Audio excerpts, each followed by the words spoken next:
Hi, this is Bill Foote, and this is strategic data and decision analytics. And just a couple of do's and don'ts about a basic decision model uh, we've been discussing. We have the big question is, what is the plausibility of a particular decision? We always have two uh, decisions at any given time, at least two. And certainly, if we call a decision D, make that nice and bold. Uh, Another decision could always be not D. It's alternative. Always two decisions, two alternatives. And we want to do this in the presence of uncertainty. Well, how do we model uncertainty given data? We use data, and there are always two states in which data can occur.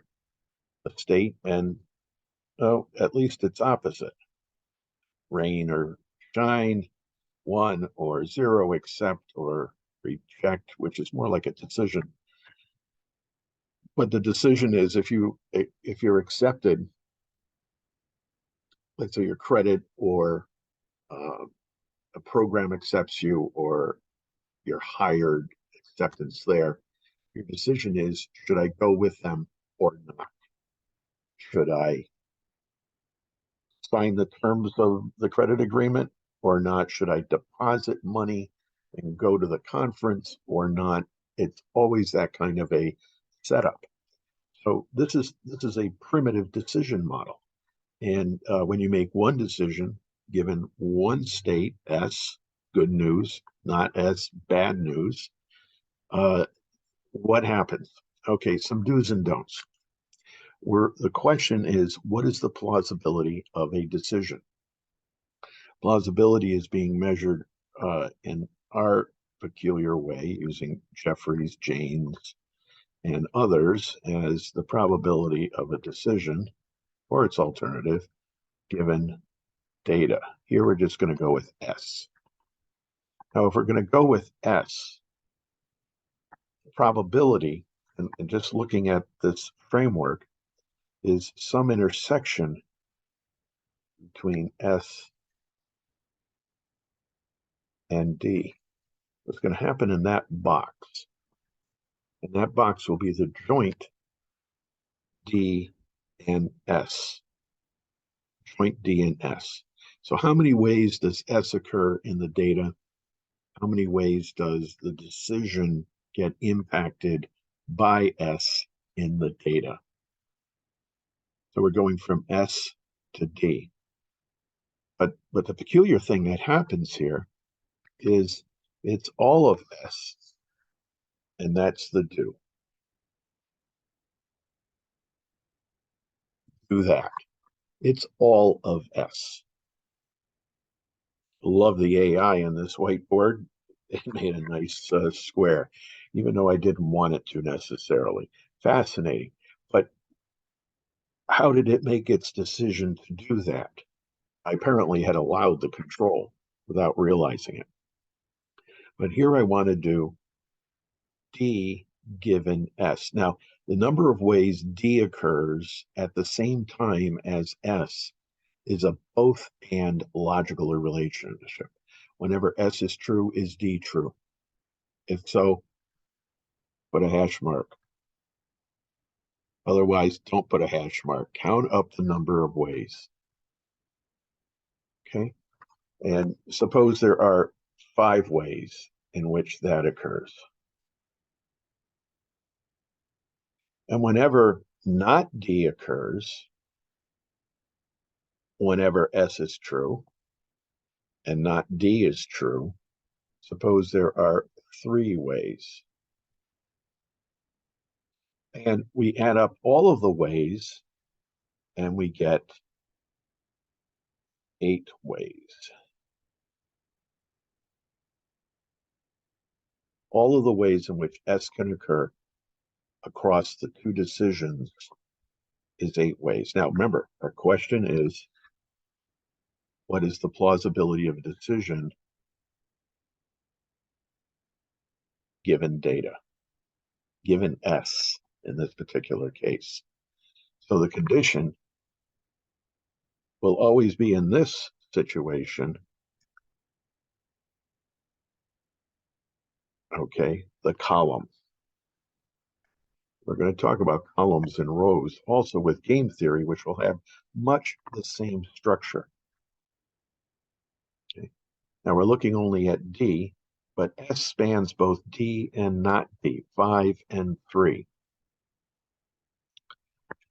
You could also write this as D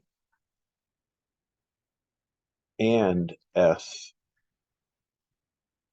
and that equals 5. We can also put probability in front of that and say that the probability of D and S equals the total number of ways that occurs, which is 5, divided by something else. And that something else is way down here. So suppose we fill out the rest of the blocks here. D and S, D and not S.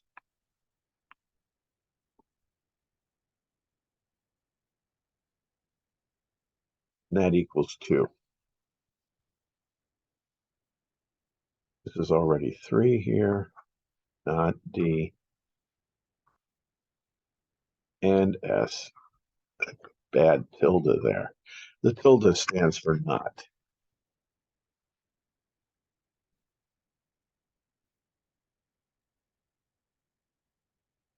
Okay. And suppose that not D and both and in these are all both ands. They're called conjunctions. That theory will call them intersections. But again, we're using logic here because the computer understands logic. We understand logic. And sets are fun, though. Sets are fun. But this is more fun. All right. And not S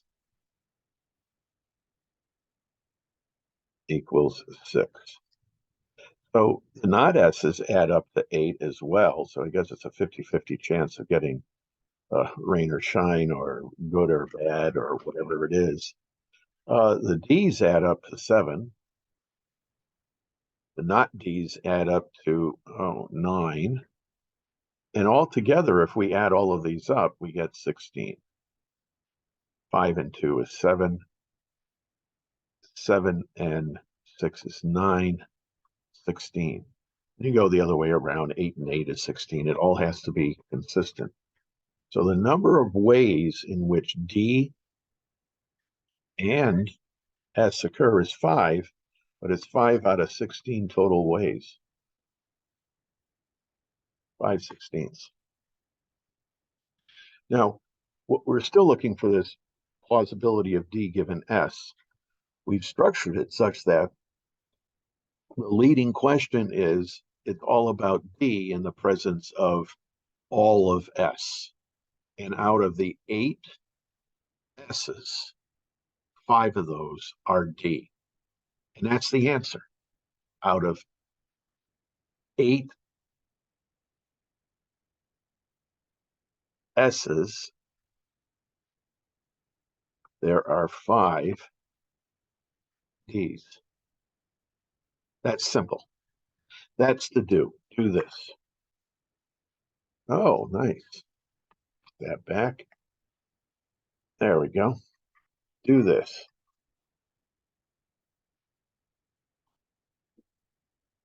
If I'm looking for D, looking for this one cell, in the presence of S, S has 2 presences, if you will, one relative to D, one relative to not D, and there are 8 all told. It's all about D in the presence of any aspect of S. We have 8 such aspects. 5 out of 8 gives us our answer right here. So it's 5/8. Now, don't do this. Okay, okay. Don't do this.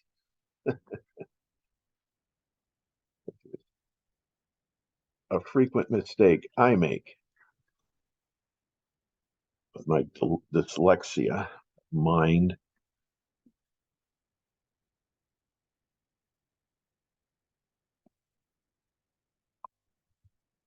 Okay, let me get that thing turned off. There we go.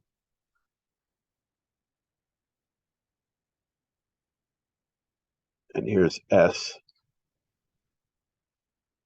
and not S.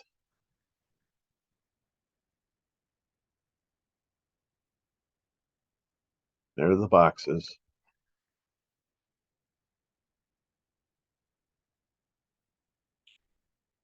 And we still have 5 and 2 makes 7. By the way, that's called the number of D's. All right, down here we have the number of S's. So we also have here 3 and 6 in this simple example, and 16 all told. Don't do this to answer our question. Don't do this. Don't think that D, as it spans the two S's, is the correct answer. What this answers is this question.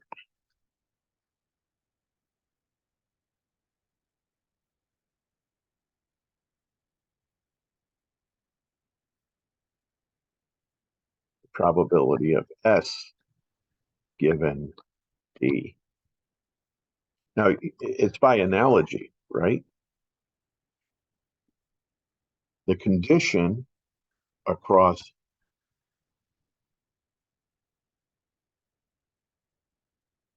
all right,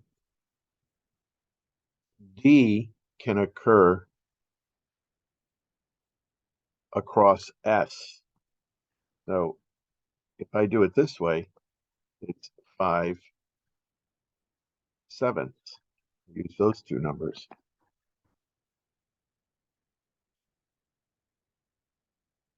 That's the way D occurs.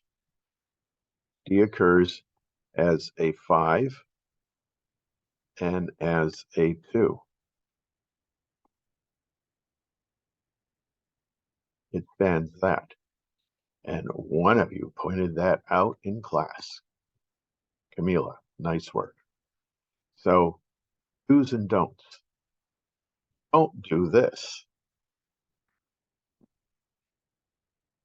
when trying to find out the plausibility of decision. Now, uniformly in the analysis we're going to do, we're going to put decisions and hypotheses as rows. So they're always going to be